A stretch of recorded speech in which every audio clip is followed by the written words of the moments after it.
The space station called Terminus 9 was huge. It floated in the dark space between 3 different star systems. Traders came here from hundreds of planets to buy and sell things. Today was the day of the big livestock auction. Creatures from all over the galaxy were here to be sold. Katie Brooks walked through the crowd of alien beings. She was 23 years old and had come from Earth just 2 weeks ago. Her home was a ranch in Montana where her family raised horses and cattle. She was here to learn about alien farming methods and maybe buy some animals to take back home. She had saved every credit from her small paycheck for this moment. The auction hall was massive. Pens lined the walls, each holding different creatures. Some had 6 legs. Others had wings or scales or fur in colors Katie had never seen before. The noise was incredible. Animals called out in strange voices. Traders shouted in dozens of languages. The translator device in Katie's ear worked hard to keep up. Katie stopped at a pen near the back corner. Inside was a creature unlike anything she had ever seen. It looked like a massive lizard mixed with a horse and a dragon. It had 8 powerful legs, a long muscular body covered in black scales, and 2 wings folded against its sides. Its head was noble, with intelligent golden eyes that watched everything around it. But something was wrong. The creature's scales were dull and scratched. Its left wing hung at an odd angle. Scars marked its body. The creature stood alone in the pen and no one was looking at it. Katie read the information board outside the pen. The creature was called a Keltharian battle mount. Its name was Stryker. He was 7 years old. The board listed his problems: damaged wing that could not fly, old injuries, rejected by military service. A tall alien with blue skin and 4 arms walked past.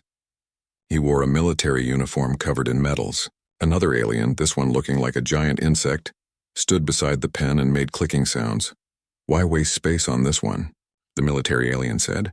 His voice came through Katie's translator as cold and harsh. "It cannot fly. It cannot fight. It is useless." The insect alien clicked nervously. "Perhaps someone will buy it for parts?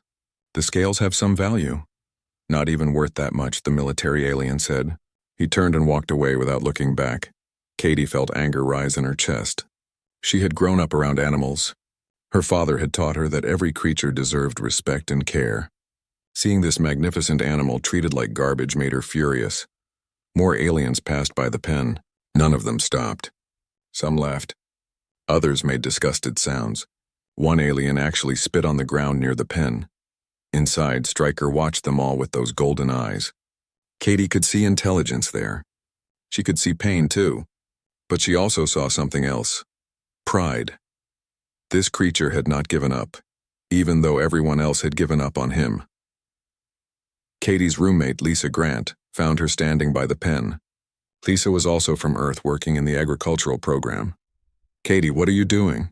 Lisa asked. "The good animals are up front.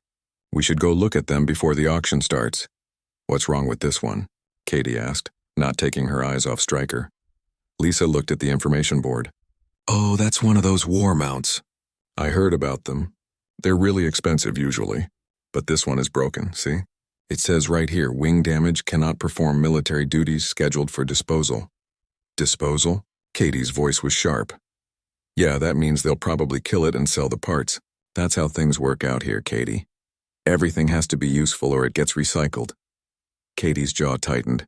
Back home on the ranch, her family had a different philosophy. Her father always said that you judged people by how they treated animals that could not work anymore. The Brooks family had a whole pasture full of old horses that just lived out their days in peace. The auction began. An alien auctioneer with multiple eyes stood on a platform. Creatures were brought out one by one. The bidding was fast and loud. Katie watched as healthy, strong animals sold for thousands of credits. She had saved 200 credits. It was not nearly enough for any of the good animals. Finally, after 2 hours, they brought Stryker out. 2 handlers used electric prods to make him walk onto the platform. Stryker moved slowly, his damaged wing dragging slightly, but he held his head high. The auctioneer's voice boomed through the hall. "Next item, Keltharian battle mount, designation Stryker. Age 7 years. Note, this animal has sustained injuries and is sold as is, no returns. It cannot fly and is not suitable for military service. Starting bid 5 credits. The hall went silent. 5 credits was nothing. It was less than the cost of a meal. It was basically free. 5 credits, the auctioneer repeated. Do I hear 5 credits? No one moved. Aliens looked away or talked among themselves. The auctioneer looked annoyed. Fine, 1 credit. Just take it off my hands. Katie raised her hand. Lisa grabbed her arm. Katie, no. What are you doing? Buying him, Katie said simply. The auctioneer's many eyes swiveled to look at her. The human bids 1 credit. Anyone else know? Going once, going twice. Sold to the human for 1 credit. Lisa pulled Katie aside as the handlers led Stryker away. Are you crazy? That thing is huge. Where are you going to keep it? What are you going to feed it? And it's a predator, Katie. It was bred to kill things in war. Katie watched Stryker being led back to his pen. He's hurt. Nobody else was going to help him. That's not your responsibility. Maybe not, Katie said, but I'm making it my responsibility. She went to the auction office and paid her 1 credit. They gave her ownership papers and a warning. That animal is dangerous. Keep it secured. If it hurts anyone, you're responsible. Katie took the papers and went to Stryker's pen. The handlers had left him alone again. She stood outside the pen, looking in. Stryker turned his massive head to look at her. For a long moment, they just stared at each other. Katie had handled horses her whole life. She knew how to read animal body language. She could see that Stryker was in pain. His breathing was shallow. His weight favored his right side. But more than that, she could see exhaustion. Not just physical tiredness, but the deep exhaustion of someone who had given up hope. Hey there, big guy, Katie said softly. She did not try to use any special alien greetings. She just talked to him like she would talk to a horse back home. I know you've had a rough time. I know everyone thinks you're worthless. But I don't think that... I think you're beautiful. Stryker's eyes fixed on her. His nostrils flared, taking in her scent. Katie opened the pen door slowly. Lisa, watching from a distance, gasped. Katie, don't go in there! But Katie ignored her. She stepped into the pen, moving slowly and calmly. Stryker could have attacked. He was big enough and strong enough to kill her easily. Instead, he just watched her approach. She stopped a few feet away from him. I'm Katie. I'm from a place called Earth. I grew up on a ranch, taking care of animals. Horses, mostly. You're not a horse, but I think we can figure things out together. She reached out her hand, palm up, not threatening. Stryker leaned forward slowly. His breath was hot on her hand. He sniffed carefully, learning her scent. Then very gently he touched his nose to her palm. Katie smiled. It was a start. Okay, Stryker, she said. Let's get you out of here. Let's go somewhere better, and then we're going to work on getting you healthy again. I don't care what everyone else says.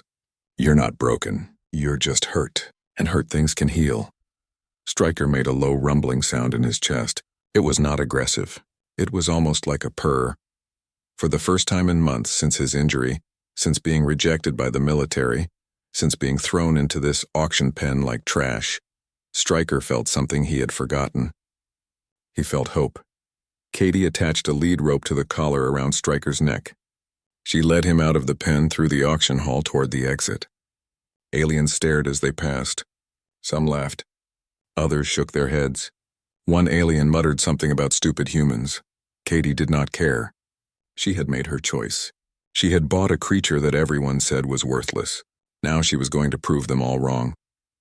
As they walked through the station corridors, Stryker stayed close to her side. His 8 legs moved carefully, adjusting to her slower pace. Katie talked to him the whole way, her voice calm and steady. We're going to need a place for you to stay. My apartment is way too small. But I know some people. We'll figure something out, and food. You need real food, not whatever garbage they were feeding you. And that wing. We have to do something about that wing. She had no idea how she was going to manage any of this. She had almost no money left. She had no training in alien veterinary medicine. She was just a ranch girl from Montana who was far from home. But she had something more important than money or training. She had determination.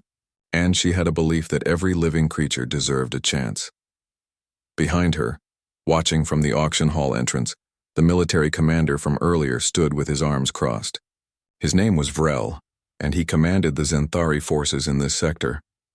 That human just bought worthless merchandise, said one of his officers. Vrel watched Katie and Stryker disappear around a corner. Perhaps, he said slowly, or perhaps that human sees something we do not. The officer laughed. What could she possibly see in that damaged animal? Vrel did not answer, but something in his mind stirred. Humans were new to the galactic community. They had strange ideas about many things. Maybe their ideas had... Katie's living space was a converted cargo container on level 12 of the station. It was barely big enough for her and Lisa. It was definitely not big enough for a 5-meter-long battle mount. But Katie was not ready to give up. She spent her first day asking everyone she knew for help. Most people thought she was crazy. A few felt sorry for her. But finally, a mechanic named Dan Cooper offered a solution. "There's an old maintenance bay on the outer ring," Dan said. He was a short man with grease always under his fingernails. He had been working on the station for 5 years. Nobody uses it anymore. The rent is cheap because it's far from everything. You could probably keep your creature there. Katie's face lit up. "Really? How much?" 50 credits a month." Katie's heart sank. She had 47 credits left to her name. But Dan saw her face and sighed. "Tell you what, you help me with some repairs on weekends and I'll cut the rent to 30 credits. Deal?" Katie shook his hand hard. "Deal, thank you so much." The maintenance bay was perfect. It was a large open space with high ceilings and thick walls. It was cold and smelled like old metal, but it was private. Katie moved Stryker in that same day. Stryker explored his new home carefully.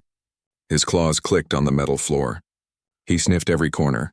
Then he turned to look at Katie with those intelligent golden eyes. She could swear he understood that this was better than the auction pen. "Okay, boy," Katie said. "First things first. Food." She had researched Keltharian biology using the station's computer system. Battle mounts were carnivores. They needed meat, lots of it, and it had to be fresh. The auction house had been feeding Stryker processed protein slurry. It kept him alive, but did not keep him healthy. Katie went to the station market. The prices for fresh meat made her want to cry. She could not afford what Stryker needed. But she remembered something her father always said. "If you cannot buy it, find another way." She started talking to the butchers and food vendors. She explained her situation. Most aliens did not understand why she cared about a damaged animal. But one vendor, an elderly female alien with purple skin, listened to her story. "You remind me of my granddaughter," the vendor said. Her name was Mara. "She also has a kind heart. I will sell you the meat scraps. The piece is too small or odd-shaped to sell to restaurants. 50% off regular price." Katie wanted to hug her, but was not sure if that was appropriate for this species. "Thank you. Thank you so much." That evening, Katie brought Stryker a large piece of fresh meat. Not processed slurry, but real food. Stryker's reaction was immediate. His nostrils flared. His eyes widened. He approached the meat carefully as if he could not believe it was real. Then he ate. He tore into the meat with hunger and joy. When he finished, he looked at Katie with what she could only describe as gratitude. "Yeah, I bet that tasted better than that processed junk," Katie said, smiling. But food was just the beginning. The real problem was Stryker's wing. Katie spent hours studying the information she could find about Keltharian anatomy. She contacted her father back on Earth, even though the communication fees were expensive. Jack Brooks appeared on the video screen. He was a weathered man in his 50s with sun-damaged skin and kind eyes. "Katie, girl, what's wrong?" "I need your help, Dad." She explained everything. She showed him Stryker through the camera. She showed him the damaged wing. Jack listened without interrupting. When she finished, he was quiet for a moment. "Katie, I don't know anything about alien creatures, but you know about bones and muscles and how bodies move. You've fixed broken wings on birds. You've set broken legs on horses. This is the same, just bigger and on a different species." Jack rubbed his chin. "Send me all the anatomical data you have. I'll study it and we'll video call tomorrow. We'll figure this out together." For the next 2 weeks, Katie and her father worked through the problem every day. The station's medical facilities refused to treat livestock. They said it was not worth the resources. Katie would have to fix Stryker herself. The wing had been broken badly. Worse, the military veterinarians had said it wrong. They had prioritized speed over proper healing. The bone had fused at the wrong angle. Stryker could move the wing a little, but he could never fly with it like this. The only solution was to re-break the wing and set it properly. It would hurt Stryker terribly. It would be dangerous for Katie, but it was his only chance to ever fly again. Katie spent every free moment with Stryker. She hand-fed him. She talked to him constantly. She brought him different types of food to see what he liked best. She groomed his scales with a stiff brush, working dirt and dead scales loose. She learned his body language, his sounds, his moods. Slowly, Stryker began to trust her. He would lower his head so she could reach his neck. He would stretch out his legs so she could check for injuries. When she entered the bay, he would make a low, rumbling sound of greeting. Lisa came to visit one day and stood watching in amazement. "I can't believe it. He actually likes you." "We're building trust," Katie said simply. "It takes time, but it's happening." Other people started noticing too. Dan the mechanic would stop by sometimes, bringing scrap metal Katie could use to build things. A doctor named Amy Lynn, who worked in the human section of the medical center, heard about what Katie was doing. She came to see for herself. "This is incredible," Amy said, watching Katie guide Stryker through gentle exercises. "He's a predator, but he's gentle with you." "He knows I'm trying to help him," Katie said. Amy watched for a while longer. "If you're going to do surgery on that wing, you'll need proper pain medication. I can't give you drugs officially, but I might accidentally leave some supplies in an unlabeled box near your quarters." Katie's eyes watered. "Thank you. Don't thank me. Just don't tell anyone where you got them." The day Katie chose to fix the wing, she was terrified. She had prepared everything. She had studied. She had practiced the movements. She had sedatives that Amy had provided, but she knew this would hurt Stryker, and the thought made her sick. She entered the bay that morning with her supplies. Stryker knew immediately that something was different. He watched her set up the equipment.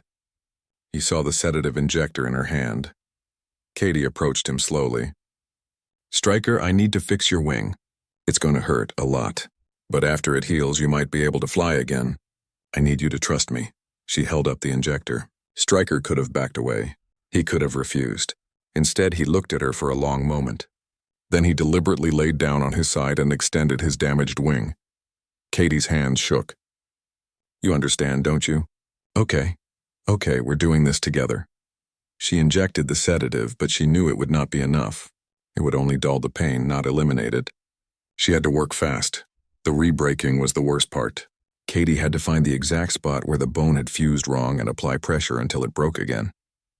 The sound was horrible. Stryker's whole body went rigid. He made a sound Katie had never heard before, a high-pitched keen of pain. I'm sorry, Katie whispered, tears streaming down her face. But she kept working. She had to finish this.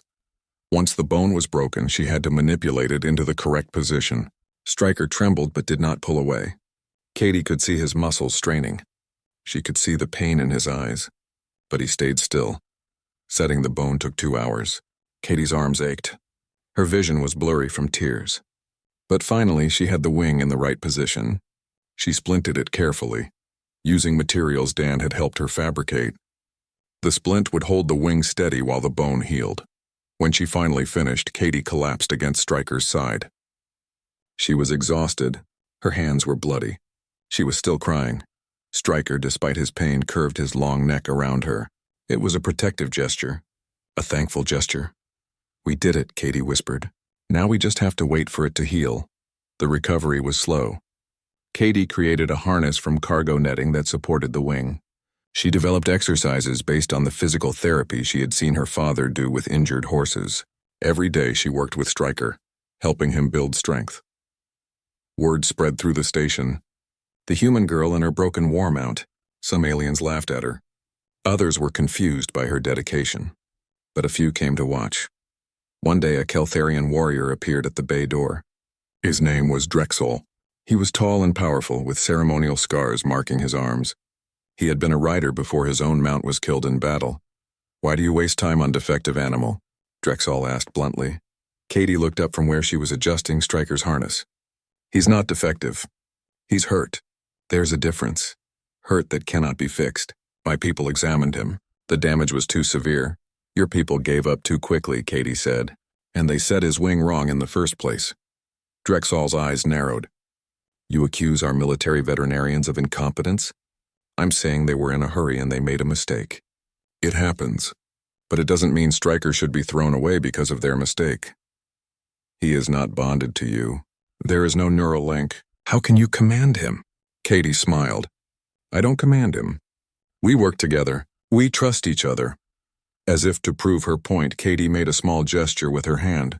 Stryker immediately shifted his weight and extended his wing for the next exercise. She had not said a word. Drexel's eyes widened. How? 4 months after Katie bought Stryker, the maintenance bay had transformed completely. Dan had helped her install better lighting. Pete had built an obstacle course using scrap materials. Amy had provided a medical station with basic supplies. The bay was no longer just storage space. It was a proper training facility. Stryker had transformed too. His scales now gleamed with health. His muscles had filled out from proper food and exercise. His damaged wing, while still splinted, showed remarkable progress. He could extend it fully now without pain. Katie estimated another 2 months before he could try flying. But the most dramatic change was in Stryker's behavior. He was alert, engaged, confident. When Katie entered the bay each morning, he would trumpet a greeting that echoed off the metal walls. He would follow her through training exercises with focus and enthusiasm. He had become a different creature. Katie was working with him on balance exercises when Drexel arrived with another Keltharian warrior. The second warrior was younger, perhaps in his early 20s by human standards. His name was Cree, and he looked nervous. "Katie Brooks," Drexel said formally. "I bring request. This is Cree. He has new mount. Mount is aggressive, refuses training. Military says mount is defective. Will be disposed of next week." Katie looked at Cree. The young warrior would not meet her eyes. "What happened?" she asked gently. Cree spoke quietly. Mount was paired with previous rider who was cruel. Rider used pain compliance, heavy control. Rider died in battle. Mount was reassigned to me. But Mount attacks anyone who approaches. Cannot be ridden. Cannot be controlled. And your superiors want to kill him.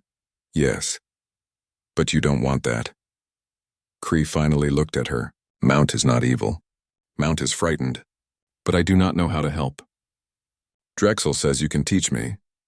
Katie glanced at Stryker, who was watching the conversation with interest. She thought about what she had learned over the past months. She thought about trust and patience and how to heal damaged souls. "I can try," she said, "but you have to understand something. I can't fix your mount. Only you can do that. I can teach you the method, but you have to do the work." "I will do anything," Cree said earnestly. "Okay, bring your mount tomorrow, and bring patience. Lots of patience." Cree's mount was named Razor. He was younger than Stryker, only 4 years old, but he was bigger and more muscular. His scales were deep red instead of black. When Cree led him into the bay the next day, Razor's eyes were wild and his body was tense. Stryker immediately positioned himself between Katie and the new mount. "Protective, it's okay, boy," Katie murmured to Stryker. "He's scared, not dangerous." She approached Razor slowly. Cree held the lead rope tight, ready to pull the mount back. But Katie held up her hand. "Let the rope loose. Give him space." "But he might attack," Cree protested. "He might. But tightrope tells him you don't trust him. It makes him more defensive. Loosen it." Cree, sweating with nervousness, loosened the rope. Razor's head shot up. He could run now if he wanted. He could attack. But Katie was not moving toward him. She was just standing there, calm and quiet. "Razor," Katie said softly, "nobody here is going to hurt you. I know someone hurt you before. I know you're angry and scared. That's okay. You're allowed to feel that way."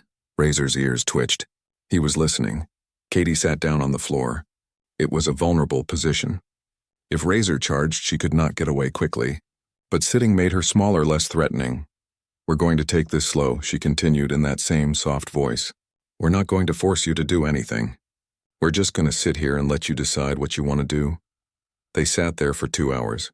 Katie talked occasionally, her voice calm and even. Cree stood holding the loose rope, amazed. Stryker lay down near Katie, relaxed but watchful. Slowly, Razor's tension eased. His breathing slowed. His muscles loosened. Finally, carefully, he took a step toward Katie.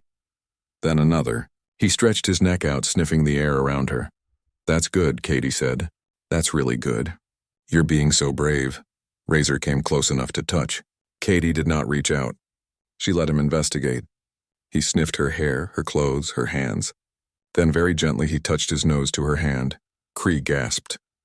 "Good boy," Katie whispered. "Such a good boy." From that day forward, Cree came to the bay every day. Katie taught him everything she knew. How to read body language. How to use voice tone and body position instead of force. How to reward the behavior you want instead of punishing the behavior you don't want. It was slow work. Some days Razor made progress. Other days he seemed to backslide. But Cree never gave up. He followed Katie's instructions exactly. He was patient when Razor was difficult. He celebrated small victories. Other Keltharians started hearing about what was happening. Some came to mock. They called Kree weak for coddling his mount. They said Katie's methods were stupid human nonsense. But some came to learn. Warriors who had mounts with problems. Trainers who were frustrated with traditional methods. Even a few military commanders who were curious about this new approach. Katie found herself teaching classes. She had never planned to be a teacher. She was just a ranch girl from Montana. But here she was, showing aliens from across the galaxy how to build relationships with their animals. Commander Vrel came to observe one day. He stood at the back of the bay silent, watching Katie work with 3 different Keltharian warriors and their mounts. He watched her demonstrate proper grooming techniques. He watched her explain the importance of consistent, clear communication. When the session ended, Vrel approached her. "You teach them to treat battle mounts as companions, not tools." "Yes, sir. This is not efficient. It takes more time than traditional training." "It does take more time at first," Katie agreed. "But the bond you build is stronger. The mount performs better, and you don't have to replace your mount every few years because you've broken its spirit." Vrel considered this. "You have data to support this claim?" Katie pulled up her tablet. She had been keeping careful records. Striker's progress over 6 months. Razor's progress over 2 months. 5 other mounts I've worked with. All of them were considered defective or problematic. All of them are now performing at or above standard military expectations. Vrel studied the data. His face was unreadable. "Interesting. There's something else," Katie said. "The Keltharians who come here to learn, they're reporting better relationships with their mounts. Better performance, lower stress for both rider and mount, and none of their mounts have been retired or disposed of since they started training here. You are saying my military veterinarians are wrong in their methods." Katie chose her words carefully. "I'm saying there might be a better way. Your veterinarians focus on efficiency and quick results. That works for some things. But relationships, bonds, trust, those take time. You can't rush them." Vrel was quiet for a long moment. Then he nodded once. "I will observe more. If your results continue, I will consider recommendations to military command." After he left, Pete whistled. "Do you know who that was?" "That's the Zenthari regional commander. He controls military operations for 3 sectors. "I know," Katie said. She felt exhausted. "I just hope I didn't make things worse," but things did not get worse. They got better. More riders came to learn. Word spread beyond the Keltharians. Other species that used animals in their work started asking questions. How did this human method work? Could it apply to their creatures? Katie's days became a blur of teaching, training, and caring for Stryker. She barely slept. She ate meals on the run. Lisa complained that she never saw her anymore. "You need to slow down," Lisa said. "You're going to burn out." "I can't slow down," Katie replied. "There are too many animals that need help. Too many riders who want to learn. You can't save them all, Katie." Katie knew Lisa was right. But she could not stop. Every time she thought about taking a break, another rider would show up with another mount that was scheduled for disposal. How could she turn them away? 6 months after buying Stryker, Katie was training in the bay when he did something unexpected. They were working on wing exercises, building strength for his first flight attempt. Stryker extended his wings fully, flapped them once for balance, and then lifted slightly off the ground. It was only for a second. His feet left the floor maybe 6 inches. But he flew. Katie's eyes filled with tears. "You flew." "Oh my God, Stryker, you flew!" Stryker landed and made his happy rumbling sound. His eyes were bright with excitement. Everyone in the bay stopped what they were doing. Kree started cheering. Drexel, normally so serious, smiled broadly. Dan wiped his eyes with a greasy hand. Over the next 2 weeks, Stryker's flights got longer and stronger. His wing had healed completely. The bone had fused properly. The muscles had strengthened. He could fly again. The day of his first real flight, Katie opened the bay doors that led to one of the station's large cargo holds. The hold was empty and massive, big enough for ships to dock. It would give Stryker room to really fly. A crowd had gathered. Word had spread. People wanted to see if the rejected war mount could really fly again. Katie stood with Stryker at the entrance to the cargo hold. She rested her hand on his neck. "You ready for this, boy?" Stryker looked at the open space. His wings stretched wide. Then he looked back at Katie as if asking permission. "Go on," she said. Show them what you can do. The alarm screamed through Terminus 9 at 400 station time. Katie jerked awake in her quarters, her heart pounding. The alarm was not the usual drill signal. This was the real emergency alarm. Lisa was already at the window. Oh God. Katie, come look at this. Katie rushed to the window. Outside, in the black space around the station, she could see ships. Lots of ships. They were not the usual trading vessels or passenger transports. These were military-style craft, but they had no official markings. Pirates. The station commander's voice came through the speakers. All civilians report to emergency shelters immediately. This is not a drill. We are under attack. All military and security personnel report to defensive positions. Lisa grabbed Katie's arm. We have to go, now. But Katie was already pulling on her clothes. I have to check on Stryker. Are you crazy? The shelters are in the opposite direction. I'm not leaving him alone and scared in a locked bay. Go to the shelter. I'll be fine. Katie, no. But Katie was already out the door, running toward the outer ring where the maintenance bay was located. The station shook as the first weapons fire hit the shields. People ran past Katie, heading for safety. She pushed against the crowd, moving toward danger instead of away from it. When she reached the bay, Stryker was pacing, agitated. He could sense the danger. His scales were raised, his wings partially extended. When Katie entered, he rushed to her, his eyes wild. It's okay, boy, Katie said, though her voice shook. We're okay, but they were not okay. Through the bay's viewport, Katie could see pirate ships breaching the station's outer hull. They were boarding. This was not just an attack. It was an invasion. Katie's mind raced. The shelters were on the other side of the station. She would have to cross through areas where the pirates were already landing. It might be safer to stay here, locked in the bay. Then she heard screaming. Close by, people were in trouble. Stryker heard it too. His whole body went rigid. His combat training was awakening. He had been bred for war, trained for battle. Every instinct in his body was telling him to fight. Katie looked at him. She looked at the chaos outside. She thought about all the people out there who needed help. Your wings healed, she said slowly, but we've never tried combat. I don't have the neural link that your previous riders had. I don't know what I'm doing. Stryker looked at her. Then deliberately he lowered his body into a crouch, offering his back. The gesture was clear. He wanted to fight. And he wanted her with him. Katie took a deep breath. She thought about playing it safe, staying hidden. Then she thought about Lisa, who was supposed to be in the agricultural lab. She thought about Pete, who had probably grabbed a weapon and run toward the fighting. She thought about Amy, who would be trying to help injured people. She thought about all the aliens who had said humans were too soft, too emotional, too attached to useless things. Okay, Katie said. Okay, let's do this. She climbed onto Stryker's back. There was no saddle, no proper riding equipment. She gripped the harness she had made for his physical therapy. It was not designed for combat, but it would have to work. Stryker stood. Katie could feel the power in his muscles, the readiness in his stance. She had spent 8 months learning to read his body language. She knew his signals, his tells, his intentions. They did not need a neural link. They had something deeper. Let's go help people, Katie said. Stryker charged through the bay door into the corridor. The sudden appearance of a battle mount sent several fleeing civilians stumbling back. But Katie called out, "It's okay. We're here to help. Get to the shelters." They rounded a corner and found a group of pirates. They were reptilian aliens called Scarok, known as brutal mercenaries. They had cornered a family of civilians, a mother and 2 children from some species Katie did not recognize. The pirates turned, raising their weapons. But Stryker was already moving.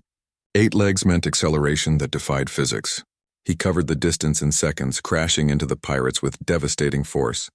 Katie held on, her hands gripping the harness. She had ridden horses her whole life, but nothing had prepared her for this. Stryker moved with lethal precision, his claws finding targets, his teeth snapping at weapons and armor. The pirates scattered. The family ran for safety. Katie's heart was pounding so hard she thought it might explode. "Left corridor," she shouted. "Security team pinned down." Stryker understood. He turned and ran. They found 3 station security officers trapped behind an overturned cargo container. Pirates were advancing on their position. Stryker's arrival changed everything. The pirates were expecting station security with standard weapons. They were not expecting a fully trained battle mount with a determined rider. Katie had no combat training. But she had instincts. She understood movement and position. She knew how to use an animal's natural abilities. She guided Stryker with pressure from her legs, with verbal commands, with small shifts of her weight. They fought together. Not as rider and mount, as partners. For the next hour, Katie and Stryker moved through the station. They broke up pirate groups. They rescued trapped civilians. They helped security forces regroup. Word spread fast through the station's communication system. The human and her mount are fighting back. They're on level 9 now. They just saved the medical center. Commander Vrel was in the security command center, coordinating the defense. He watched the security camera feeds in amazement. The mount everyone had rejected was fighting with more skill and ferocity than any military-trained beast he had ever seen. And the human girl who had no combat training was riding him like they were one being. "How is this possible?" asked one of his officers. "Trust," Vrel said quietly. "Perfect trust." In the station's main plaza, a pirate captain in powered armor had cornered 30 civilians. His armor made him huge and dangerous. His weapons could kill dozens in seconds. The civilians huddled together, terrified. Then Stryker crashed through a barricade, Katie on his back. The pirate captain turned. His helmet sensors analyzed the threat. One battle mount. One human rider. No apparent weapons, he laughed. It was a mistake, Stryker charged. The captain raised his arm cannon, but Stryker was too fast. 8 legs, full power, all that mass and muscle. He hit the captain like a missile. The powered armor crumpled. The captain went down hard. Katie jumped off Stryker's back. "Everyone get to the shelters now."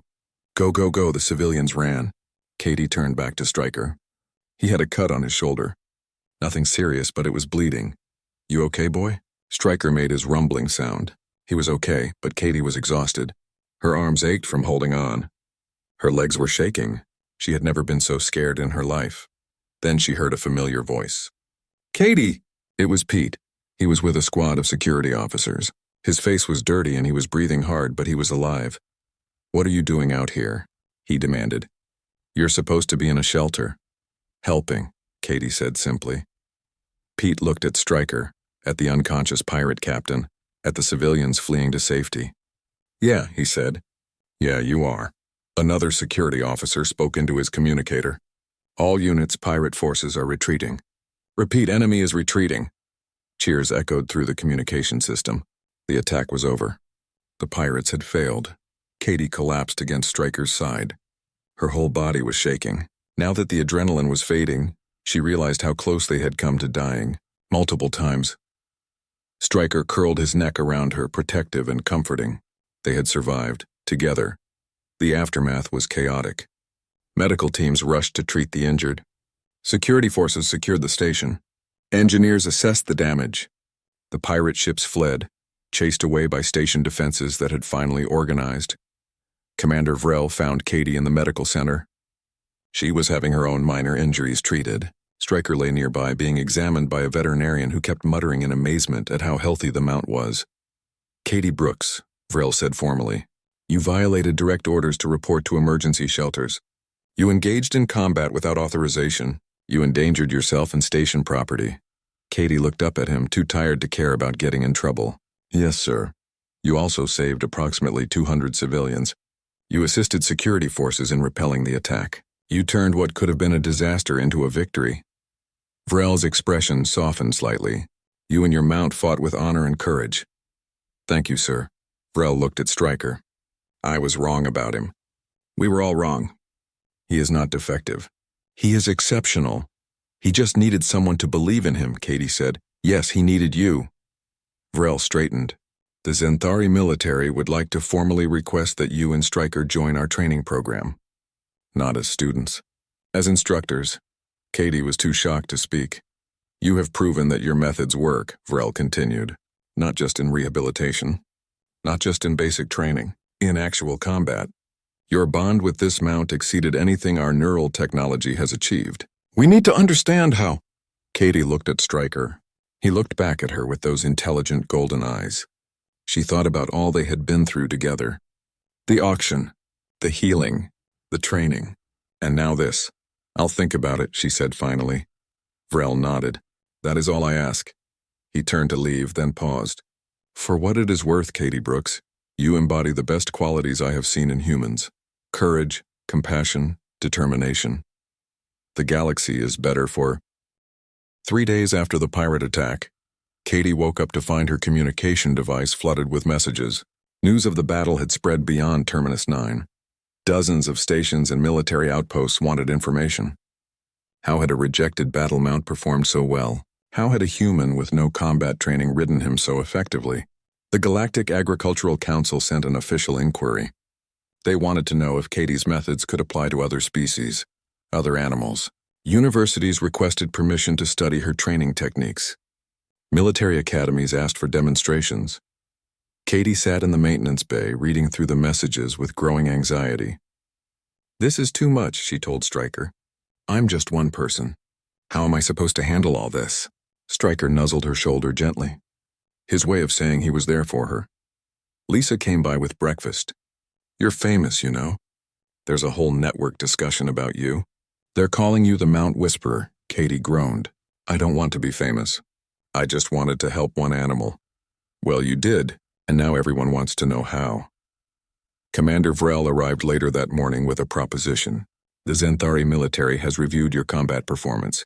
Your methods have proven effective not just in rehabilitation, but in active combat scenarios. We want to establish a formal training program based on your techniques. Sir, I don't know if I can teach what I do, Katie said. It's not really a system. It's more like a philosophy. Then teach the philosophy, Vrel replied. We have warriors with mounts who are struggling. We have trainers who rely too heavily on neural links and not enough on actual relationship building. You can change that. Katie looked at Stryker. What do you think, boy? Should we do this? Stryker made his approval rumble. Okay, Katie told Vrel. But I have conditions. First, no mount gets disposed of without me evaluating it first. Second, training focuses on partnership, not domination. Third, any mount that cannot be rehabilitated gets retired to peaceful living, not killed. Vrel considered this. These conditions went against standard military efficiency protocols. But he had seen the results of Katie's methods. He had watched the security footage of her and Stryker fighting together. Their bond had been stronger than neural technology. Agreed, he said. All conditions accepted. The training program started small. 5 Keltharian warriors with problematic mounts. Katie worked with each pair individually, teaching them the principles she had learned on her family's ranch. You have to listen to your mount, she explained to a warrior named Trev. His mount, named Shadow, was aggressive and uncooperative, not just with the neural link. Listen to his body language. Watch how he moves. Pay attention to what makes him tense and what makes him relax. Trev was skeptical. The neural link tells me everything I need to know. Does it? Then why is Shadow fighting you every step of the way? Trev had no answer. Katie spent an hour just watching Trev and Shadow interact. She saw the problem immediately. Trev gave commands through the neural link, but his body language contradicted those commands. He was tense and frustrated. Shadow felt that tension and responded with his own anxiety and aggression. You're telling him to relax with your mind, but your body is telling him you're stressed, Katie explained. Animals respond to body language first. The neural link is just technology. The real communication happens through trust and consistency, she demonstrated with Stryker. She asked him to perform a complex maneuver without using any verbal commands or obvious signals. Stryker responded perfectly, moving through the steps flawlessly. How did you do that? Trev demanded. Years of practice, hours every day, learning each other. Stryker knows me so well that he can read my intentions from tiny shifts in my weight or my breathing. That's real communication. Over the following weeks, Trev and Shadow transformed. Trev learned to calm himself before asking Shadow to perform tasks. He learned to reward good behavior instead of punishing mistakes. He learned to see Shadow as a partner instead of a tool. Shadow, feeling the change, responded with trust and cooperation. The same pattern repeated with the other warrior and mount pairs. Slowly, carefully, they learned the human way, not replacing Keltharian methods but adding something that had been lost, the old way, before neural technology, when bonds were built on mutual respect. Drexel became Katie's assistant instructor. He had been watching and learning since the beginning. He understood both the Keltharian military perspective and Katie's human approach. He could bridge the gap between the two. You are teaching us to remember what our ancestors knew, Drexel said one day. Before technology, Keltharian riders and their mounts shared souls. We thought that was just poetic language, but it was real. It's still real, Katie said. Technology is great. Neural links are useful, but they're not everything. The foundation has to be trust. Word spread. More warriors came to learn. Not just Keltharians, but other species too. Anyone who worked with animals wanted to understand this human method. 6 months after the pirate attack, the Galactic Agricultural Council officially invited Katie to present her findings at their annual conference. It would be attended by representatives from 200 worlds. Katie was terrified. I'm not a scientist. I'm not a professor. I'm just a ranch hand. You are a teacher, Pete said. He had been helping with the training program, using his experience with military dogs to support Katie's methods. You've taught dozens of people how to work better with their animals. You can teach a room full of bureaucrats. The conference was held on a neutral station near the galactic core. Katie brought Stryker, who had become as much a part of her presentation as her words. When she walked onto the stage with a massive battle mount following calmly at her side, the entire audience went silent. Katie took a deep breath and began. My name is Katie Brooks. I'm from a planet called Earth. 8 months ago, I bought a battle mount at auction for 1 credit. Everyone said he was worthless. Everyone said I was stupid. Today I'm going to tell you why they were wrong. She spoke for an hour. She explained the principles of trust-based training. She demonstrated with Stryker, showing the bond they had built. She presented data on improved performance, reduced costs, and better well-being for both riders and mounts. But more than the data, she told stories. She talked about Razor, the aggressive mount who learned to trust again. She talked about Trev and Shadow, who went from fighting each other to working in perfect harmony. She talked about the dozens of mounts who had been scheduled for disposal, but were now thriving. When she finished, the room erupted in applause. Delegates from dozens of worlds wanted to speak with her. They wanted to implement her methods. They wanted to learn from Earth's long history of animal domestication. An elderly delegate from a species Katie did not recognize approached her. Young human, you have reminded us of something important. We have become so focused on efficiency and technology that we forgot the value of compassion. Thank you for this lesson. Katie felt tears in her eyes. I just did what my father taught me. Take care of the ones who can't take care of themselves. The conference led to the establishment of official exchange programs. Species from across the galaxy would send their trainers to Earth to learn animal handling techniques. In exchange, humans would learn about alien bioengineering and agricultural methods. Katie returned to Terminus 9 as the director of the new Interspecies Animal Training Center. The maintenance bay had been expanded into a full facility with proper equipment, multiple training areas, and housing for visiting students. But the biggest change came from the Keltharian military itself. They revised their entire approach to battle mount training. Neural links were still used, but they were supplemented with relationship-building exercises. Mounts were no longer disposed of at the first sign of problems. Retirement programs were established for mounts who could no longer serve.